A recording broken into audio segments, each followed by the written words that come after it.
But I caught him ready? back in the room. You ready? I cornered him. Okay. Good evening, everyone. Please take your seats. I'd like to call this meeting of the Metropolitan Fire District, Metro Fire, to order. And I've asked Director Sheets to lead us in the Pledge of Allegiance.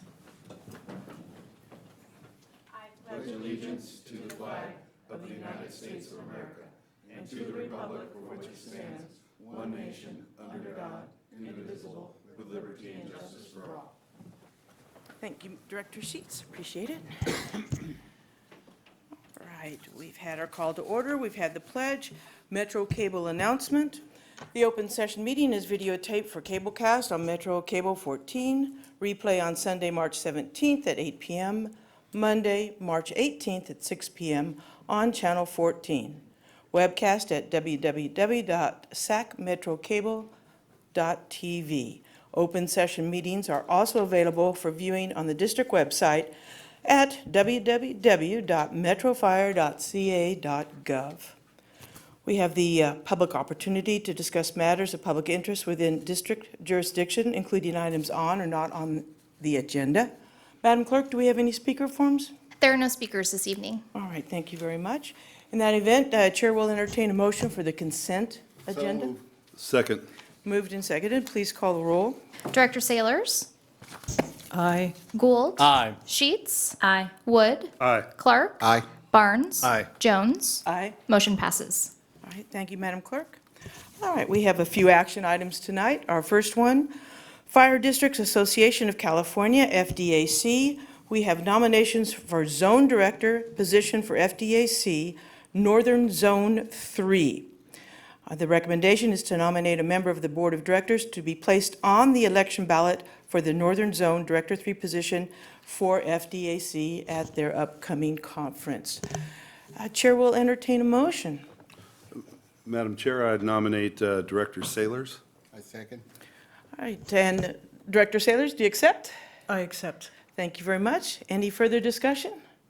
Please call the roll. Director Sailors, Aye. Gould. Aye. Sheets. Aye. Wood. Aye. Clark. Aye. Barnes. Aye. Jones. Aye. Motion passes. Thank you very much.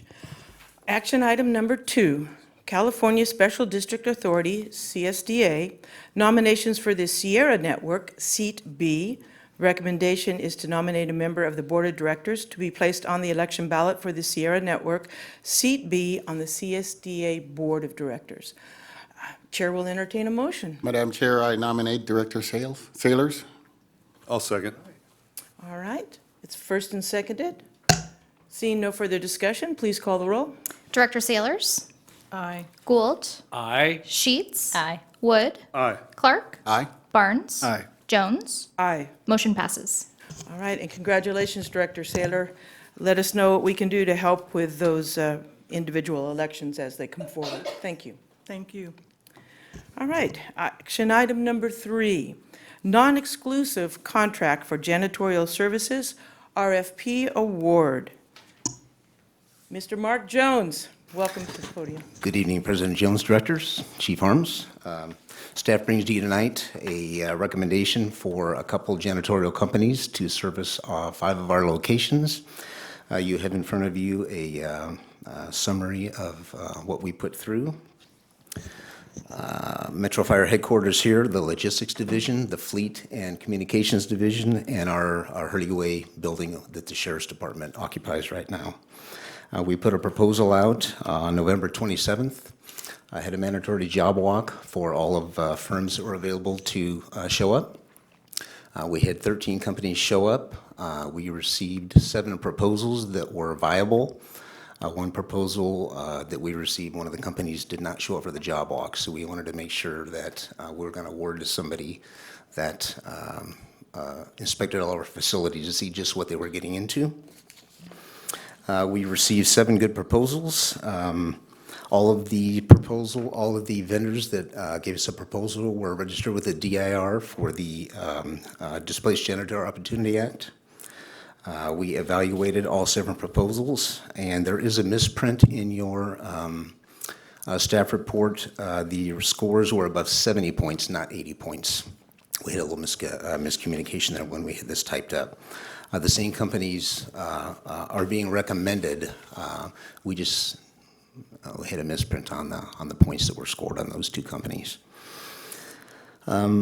Aside from receiving the high scores, both Universal Birding Services, who we're recommending, and Lincoln Training Center, they've got value in their staff. We had asked them various questions in their proposal about their performance, executive summary, their years of experience, references that they contract with now. The ones that provided references back to us, recommendations back to us, these two were in pretty high regard, and they stood above and beyond some of the other companies that gave us a proposal. Right now, we're paying approximately $5,200 a month, not including, including supplies from our agency. The new contract is going to be about $99.65 approximately. We're going to recommend Universal Building to do this building right here and Hurley Way building, and Lincoln Training Center to do the logistics fleet and the comms building. Let's see here. The increase in the price was due to, right now we're not paying for the first floor, so obviously we've got 40,000 extra square feet that we're going to be having to clean. They're going to be supplying all of the supplies, not just some of the things that we were supplying. They're going to be supplying all the supplies. And then also they're going to be a day porter service downstairs that UCD is in the contract they want to have. So those, the extra square footage, the day porter supplies were not being handled right now. That's why there's a price increase per month. So as far as a non-exclusive contract, I know that wording seems a little interesting. That was just meaning we didn't want to be bound to only have one company do the work for us. We want to be able to have more than one company in case a couple rows. Also, if we want to have another company come in and do some type of extra work, we don't want to be bound by just one company that maybe can't come in and clean our windows or do carpet service, something like that. So anyway, we're recommending Universal Building Service, and we're recommending Lincoln Training Center. So with your approval, if you get any questions, I'll be more than happy to answer them for you. Director Gould up first. Thank you, Madam Chair. Mr. Jones, thank you for all the hard work that I know your department did and some of the challenges that we faced. And I want to thank you for taking the time to really grind down on this and get to the details. And I especially want to thank you for the work you did. It's my understanding that Lincoln Training Center has a special population that oftentimes is overlooked in our workforce. And I'm just really proud that Metro is going to have those individuals participating and in gaining a wage and participating. And so kudos to all of you for what ended up being somewhat of a more difficult process than we'd expected, but thank you very much for the effort. And Madam Chair, I make a motion we adopt. A second. All right, it's been first and seconded. Anyone else have a question or comment? Madam Clerk, please call the roll. Director Sailors, Aye. Gould, Aye. Sheets. Aye. Wood, Aye. Clark, Aye. Barnes. Aye. Jones. Aye. Motion passes. Thank you very much. Thank you, Mr. Jones. All right, action item number 4. We have fiscal year 18-19 mid-year budget. There we go. Welcome to the podium, CFO Thomas. Quite a thick book you have there, madam. Good evening, directors, chief arms. Since I'm somewhat in disguise this evening, I will state that I am Amanda Thomas, Chief Financial Officer for the district. And I am here this evening to present the mid-year budget adjustments that are recommended for fiscal year 2018-19. So just to give you a little bit of an overview and a kind of a refresher on our budget process. So our mid-year budget adjustments are based on our second quarter budget review. And this is looking at our actual results through December 31st, which is halfway through our fiscal year, and then doing projections for the remainder of the year. So as an organization, we get together, all the budget officers do that, and the result of that are the recommended adjustments to the budget for mid-year. These recommended adjustments were presented to the Finance Committee on February 28th. We haven't made any changes to the recommendations since that date. And overall, the general fund budget remains balanced with these recommended adjustments. And I will obviously get into more of the details in terms of what that looks like as we get further in. But one thing I did want to say just at the outset is that for your information, the settlement of the FLSA lawsuit, which was recently approved by the court, it will result in additional appropriations in this budget year, 18-19, which is reflected on the budget resolution that goes to the county in order for us to actually make those payments this year. And it's about $1.4 million. That needs to be reflected in the county budget resolution. However, the district recognized that expense last fiscal year, in fiscal year 17-18. So that amount is already essentially deducted from what we see as our beginning general fund reserve balance, and it's not reflected in our expenses in our budget document, but because of a difference in the district's accrual of the expenses versus the county's accrual, it does need to be reflected on the budget resolution. So there's a difference in the resolution versus the budget document for that reason. So I wanted to explain that. And with that, we'll jump right in to look at the recommended general fund budget for mid-year. The first column on this table is showing us our currently approved final budget.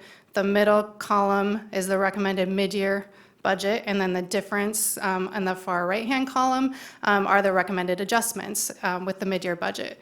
So you can see, looking at total revenues, we are recommending about a $1.9 million increase in general fund revenues. Moving down to look at total expenditures, similarly here, about a $1.8 million increase in expenditures. And then finally, the last category of things that we look at are what's labeled here, other financing sources, uses. These are the transfers in and out of the general fund to the other funds. And you can see that we have about $500,000 more coming in, about $500,000 more coming out, essentially balancing each other out. And at the very end of the day, if you look at the bottom of that middle column, mid-year budget, we're recommending a budget that has about $8,000 more revenues and transfers in than expenses and transfers out.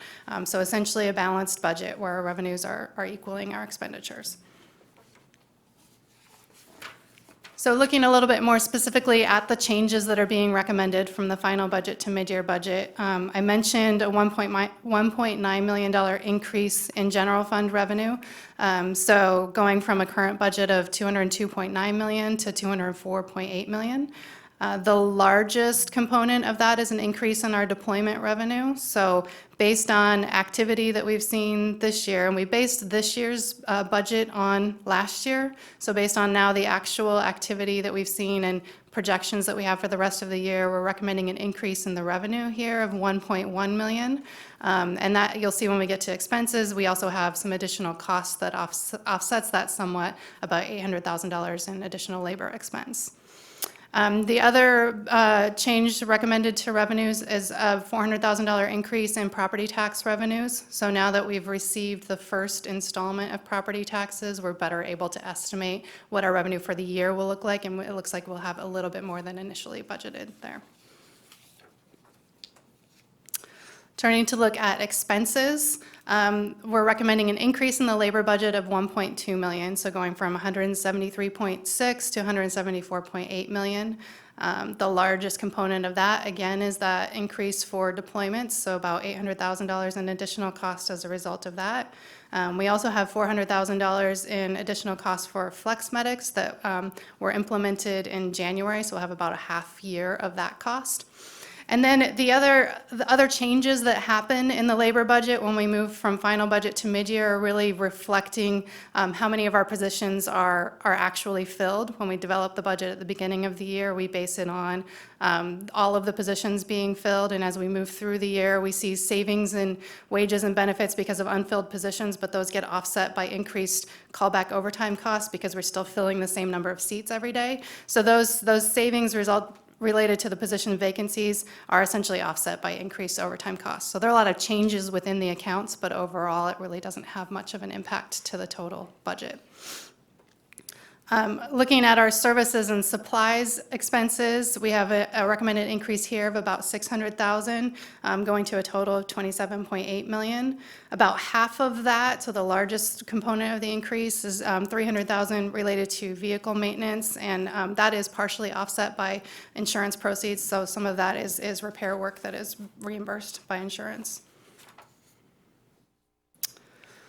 So looking at that, sort of the last category of things, we talked about revenues, expenses, and now those fund transfers. So the increase in the transfers going out, $300,000 of that is related to capital facilities fund funding needs, which I'll talk about on the next slide. The other $200,000 is related to leased properties fund funding needs. And then, as I mentioned earlier, that about $500,000 increase in money going out is offset by about $500,000 and more money coming in from the IGT fund, and that's due to us having received more revenue than was expected for the IGTs that occurred in fiscal year 17-18. So that money has actually already been received, and we're now just reflecting that additional revenue as being transferred into the general fund. Okay, so looking at the capital facilities fund, as I mentioned, there's an increase of $300,000 that needs to come from the general fund to the capital facilities fund, and that's resulting from adjustments within the capital facilities fund. Those adjustments include a reduction in debt service of about $400,000, and that's really due to the timing of our capital lease financing. So we have not yet done the financing for equipment purchased this year, which means we won't have a payment due on that financing this fiscal year. Our first payment will be due next fiscal year. So we will pay the same amount over the next 5 years. We just won't see any of that in the 18-19 budget. We also have an increase in capital outlay. So this is equipment being purchased of about $500,000, but that is partially offset by increase in financing proceeds of about $300,000. So that means we're buying $500,000 more worth of stuff, but we're going to finance $300,000 of that, which offsets the purchase price. And then finally, in the capital facilities fund, we have a reduction in proceeds from the sale of assets. So that's expected proceeds from selling surplus district property based on what we think is actually going to occur this year versus what we thought when the budget was originally put together. We're showing a reduction there of about $500,000. So all of that together means that $300,000 more needs to come from the general fund to the capital facilities fund. Looking at the leased properties fund, adjustments in this fund resulted in an increase of $200,000 coming from the general fund, and that is due largely to the fact that we had a reduction in rental income of $300,000. That's really based on the timing of when the lease for the first floor of this building became effective versus when we thought it was going to. So because that was a little bit later in terms of a rental effective date there, it meant we had less revenue collected in this fiscal year. That was partially offset by a reduction in expenditures related to some of the first floor improvements of about $100,000. So the net impact there was an additional $200,000 from the general fund. So looking at all of this together and what are the results, as I mentioned at the beginning, the mid-year adjustments result in a balanced general fund budget. So our revenues plus our transfers in equal our expenses plus our transfers out. So essentially a neutral impact to the general fund reserve balance. Our projected reserve balance at the end of the fiscal year is about $25 million, which is about 12% of net budgeted expenditures. And that concludes my presentation. Our recommendation is to adopt the mid-year budget amendments for the fiscal year ending June 30th, 2019, and I'm happy to take any questions you might have. Thank you, CFO Thomas. Are there any questions or comments from any of my fellow directors? We have A through F resolutions. Chair will start, we can begin to pass some of this stuff on action item number 4. Madam Chair, I'll move item A, Resolution 2018-19 Mid-Year Budget for the General Operating Fund 212A. Second. Been first and seconded. Any discussion? Please call the roll. Director Sailors, Aye. Gould. Aye. Sheets. Aye. Wood. Aye. Clark. Aye. Barnes. Aye. Jones. Aye. Motion passes. Chair will entertain a motion for resolution item number B. Madam Chair, I'll move item B, Resolution 2018-19 Mid-Year Budget for the Capital Facilities Fund 212D. I second. First and seconded. Any questions or comments? Hearing none, seeing none, please call the roll. Director Sailors, Aye. Gould. Aye. Sheets. Aye. Wood. Aye. Clark. Aye. Barnes. Aye. Jones. Aye. Motion passes. And do I hear a resolution for our next item? I'll make a motion, Madam Chair. Thank you. That we move Resolution 2018-19 Mid-Year Budget for the Grants Fund 212G. I second it. First and seconded. No discussion, please call the roll. Director Sailors, Aye. Gould. Aye. Sheets. Aye. Wood. Aye. Clark. Aye. Barnes. Aye. Jones. Aye. Motion passes. Thank you. Chair will entertain a motion for resolution item number D. Madam Chair, I'll make a motion that we adopt 2018-19 mid-year budget for the Development Impact Fees Fund 212I. I second it. First and seconded. Questions, comments? Proceed with the vote. Director Sailors, Aye. Gould. Aye. Sheets. Aye. Wood. Aye. Clark. Aye. Barnes. Aye. Jones. Aye. Motion passes. All right, Chair will entertain a motion for item E. Madam Chair, I'll move item E, Resolution 2018-19 mid-year budget for the Leased Properties Fund 212L. I will second that. First and seconded. No comments or questions, please call the roll. Director Sailors, Aye. Gould. Aye. Sheets. Aye. Wood. Aye. Clark. Aye. Barnes. Aye. Jones. Aye. Motion passes. All right, thank you. Now we have item F. Do I hear a motion for that resolution? Madam Chair, I'll make a motion, we adopt the Resolution 2018-19 mid-year budget for the IGT Fund 212M. I second it. First and seconded. All right, no comments, questions, please call the roll. Director Sailors, Aye. Gould. Aye. Sheets. Aye. Wood. Aye. Clark. Aye. Barnes. Aye. Jones. Aye. Motion passes. All right, thank you very much. All right, moving on to reports, we have President's Report. I wanted to thank Director Sheets for stepping in to chair our previous meeting. I was in attendance at a biannual strategic planning conference for the State Association of LAFCOs. Very productive. We're looking at new due structures and prioritizing legislative items for the State Association to address. So thank you, Director Sheets, appreciate that.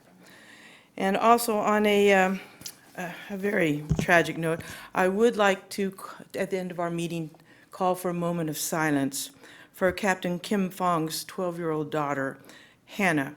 She had an unexpected medical event and passed away on March 3rd. There will be a celebration of life tomorrow, March 15th, at 1 p.m. at the Fremont Presbyterian Church in Sacramento, and that's at 5770 Carlson Drive in Sacramento. So we will have a moment of silence at the end of our meeting out of respect for Hannah and her family. All right, let's move on to the fire chief's report. Good evening, directors. Tonight, there's probably a few of our members that are not sleeping well. Tomorrow is the captain's test. So there was a few of them running around here yesterday, the day before, for some training, and they're trying to cram everything they can right before that test. We had the opportunity, myself and Chief Bridge went a week last Monday and spent the morning with them, and they had a captain's academy that we sat and we went through that. I know that Chief Cassantini and Melissa was there in the afternoon, but I think our presentation was the best of the day is what I heard. That's what I heard. That's what I'm sticking with all the way through People are there. telling you. That's what I'm telling, that's what they told me over there. On March 1st, engineer Kevin Olson, 25 years on the job, retired. We have a computer system supervisor position that is open internally and externally, that they're looking at a new person in there. We had some reassignments of some engineers, Brendan Brown and Rich Walker, to fill the dozer position as people go through there. That's a long training program for them to be able to go out, get certified, and then after certification, just to get experience out there. I had the opportunity to go out there. They did not ask me to put in for that spot. Meetings that happened, we had a cap-to-cap planning meeting. It was very high-tech, and it went not well, but it was a good meeting that we had as far as the rest of it, of planning out our trip to DC coming up. A number of meetings with command staff and with the union. Attended the Firefighter Burn Institute along with Director Jones and Director Wood on the 2nd. Yesterday, or this week on the 12th, we had our 2x2 meetings with Citrus Heights. Director Gould was there along with a number of their staff and board members that were there. We talked about community services events in Citrus Heights, some response stats. They're working on some issues they have with mobile home and code enforcement over there. Our contract for the hazmat with the city council.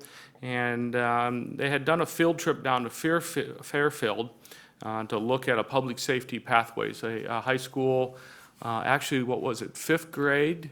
Fifth through 12, which is built just around the fire service and the police, and how they had put that together. And Citrus Heights has had quite a bit of interest in partnershiping with the school district over there to see if they can do something similar in that area. So we're going to kind of be that assistant with them. Today we kicked off the 1920 preliminary budget and started looking at mid-year adjustments here, but already starting the next budget as we move forward. 2 things for your calendar. Just on the consent item was the retirement, different members or resolutions. And so next Friday, March 22nd, is the actual retirement dinner that the association puts together. And then another one for your calendar is March 28th at 10 a.m. at Station 101 will be our first fire station memorial dedication. If you remember, in January, we came before you and talked about a program that had been a policy that had been on the books for years but had never been implemented. The work through labor management and through a number of folks to figure out exactly what we were going to do to meet the policy and to be able to move forward. And so our first dedication is to firefighter Jim Saunders, March 28th at 10 o'clock at Station 101. That ends my report, unless you have any questions. Questions for the chief? Hearing none and seeing no questions. Thank you very much, Chief. Going to operations report, Chief Bridge, welcome to the podium. Good evening, directors. Eric Bridge, Deputy Chief Operations. As Fire Chief mentioned, last week was a busy week for many of us. Many of our members were attending what we put on with our training division, and many of our members out in the field. We put on a Captain's Academy to help them prepare for, which begins tomorrow, is the written test. And then at the end of the month will be the actual assessment center. So we've been doing a lot of training and getting our members ready. So it puts a big demand on a lot of our staff, but we're up for the challenge because we've been dedicated for this professional development program we've been doing here for about 3 years now. And speaking of which, we had this week, we had a few of Chief Wegener and Chief, we got Jenkins that put on the professional development program with Wildland was the emphasis.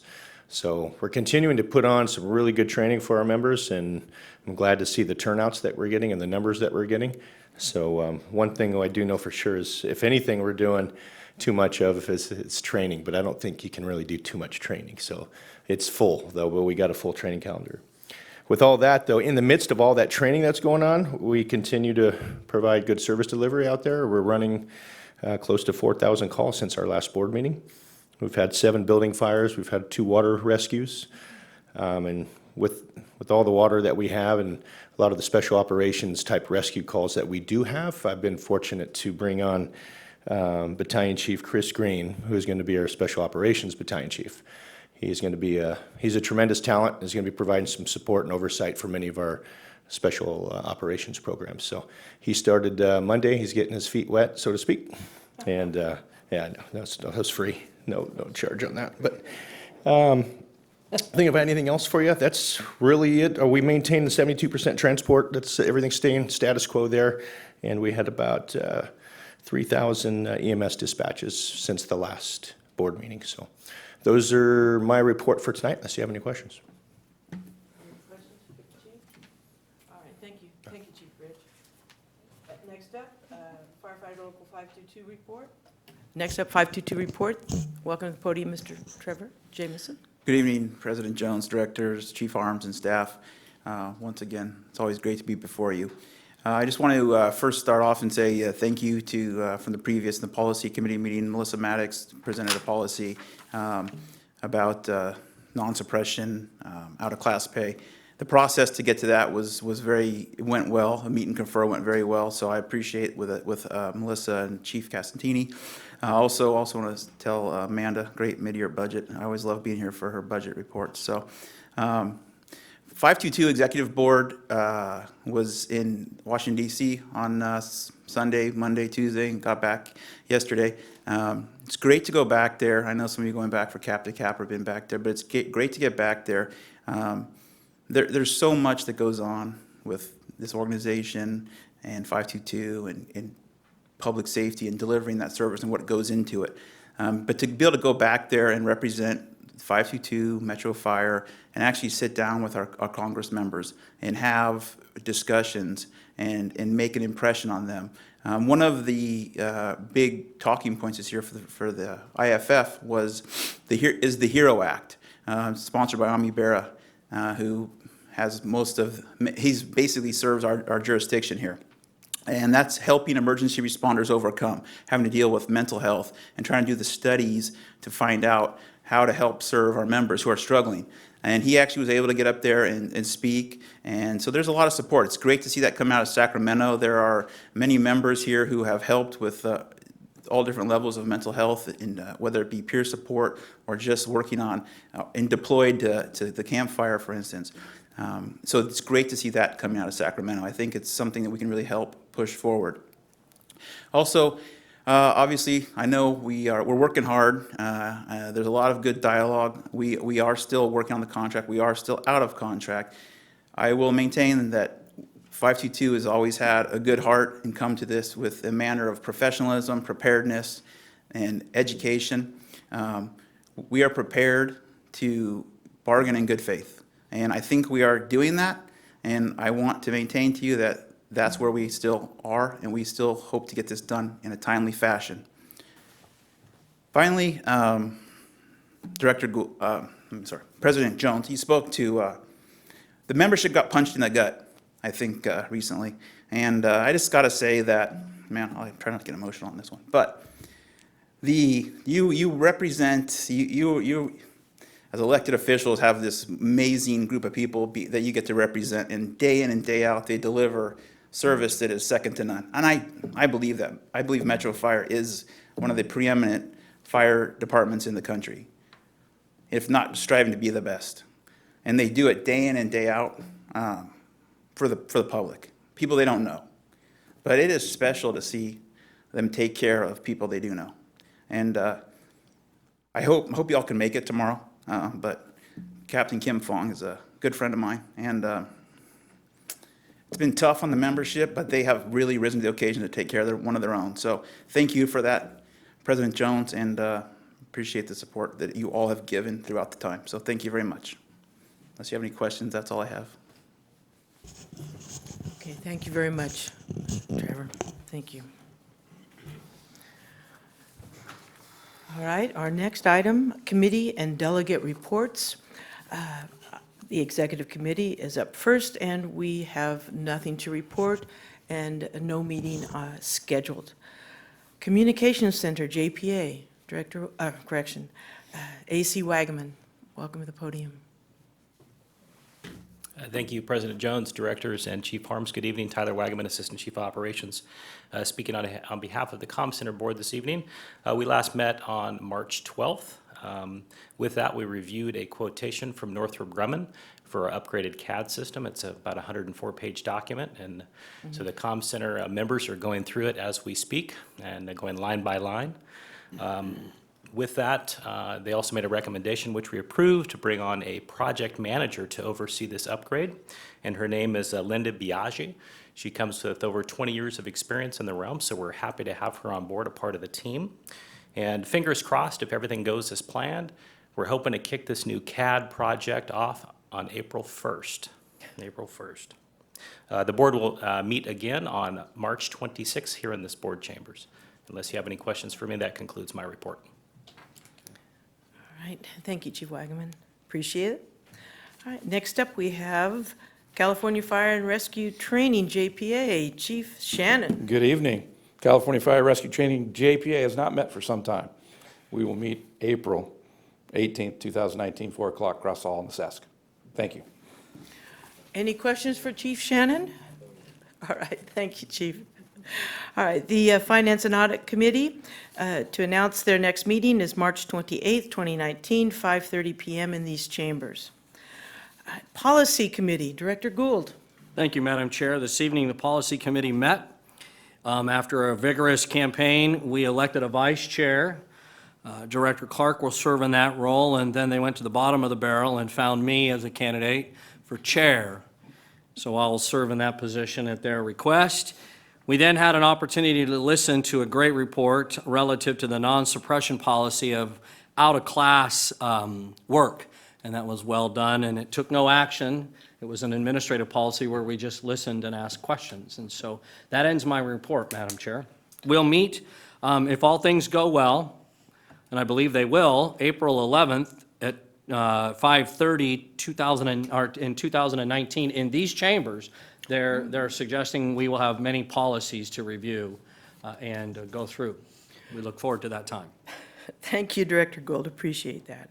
All right, we're going to move to board member questions and comments, and this time I'll start all the way to my right, and we'll go through. So, Director Sailors. I'd like to thank everyone for being here tonight, and everyone for their good presentations, very informative.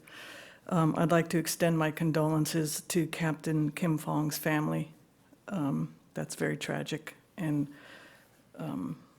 I just have no words. I cannot begin to comprehend. And with that, I will pass it on down the line.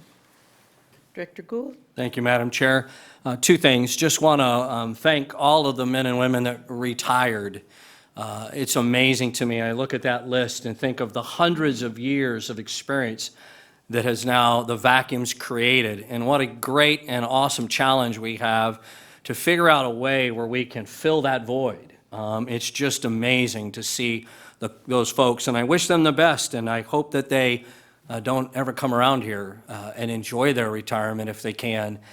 We always like to see them out doing things in the country, so that's wonderful, and thank you to all of them for their service in the community. And then finally, as my colleague has just mentioned, it's very difficult to talk about a family member, losing a family member, and I won't even try. Thank you, Madam Chair. Thank you, Director Gould. Director Wood? Thank you, Madam Chair. I just want to say thank you. As the chief said, I volunteered for the Firefighters Burn Institute crowd feed fundraiser a couple weeks ago. It was great to see the chief and his wife and Director Jones there, and look forward to seeing more people at the next fundraiser, which will be the Tropical Affair in June. And I would hope that we have more than the 5 or 6 directors we had last year.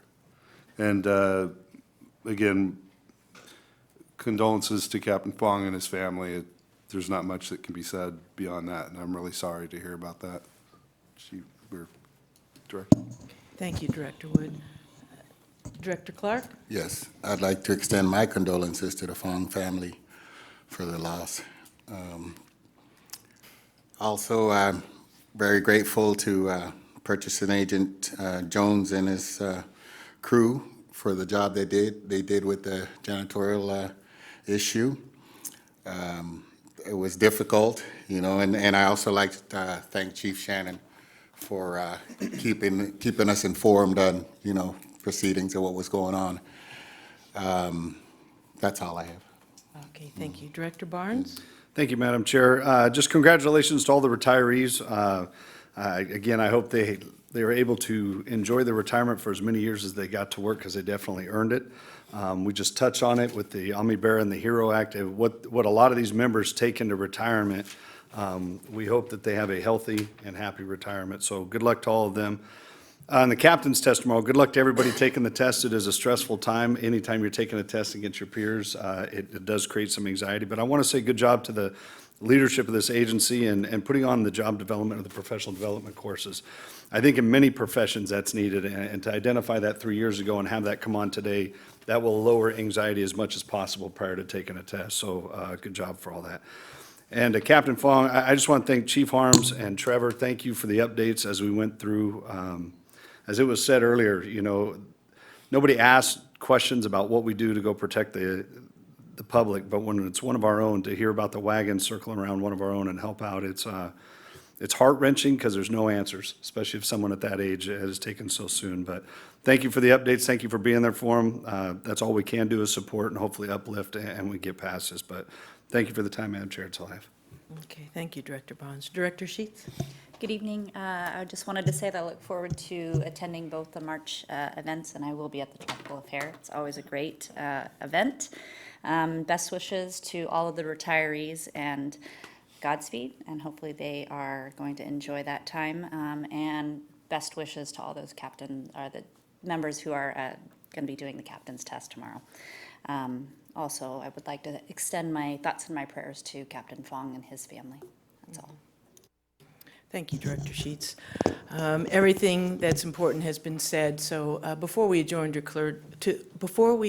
closed session, let's rise now in that moment of silence for Hannah Fong, please.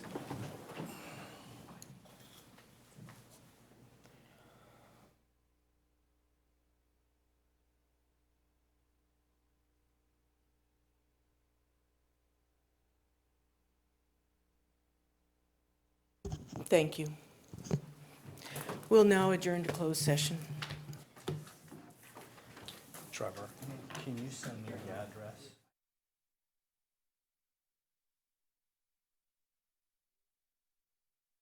Good evening, ladies and gentlemen. Resume will be reopening open session for the board.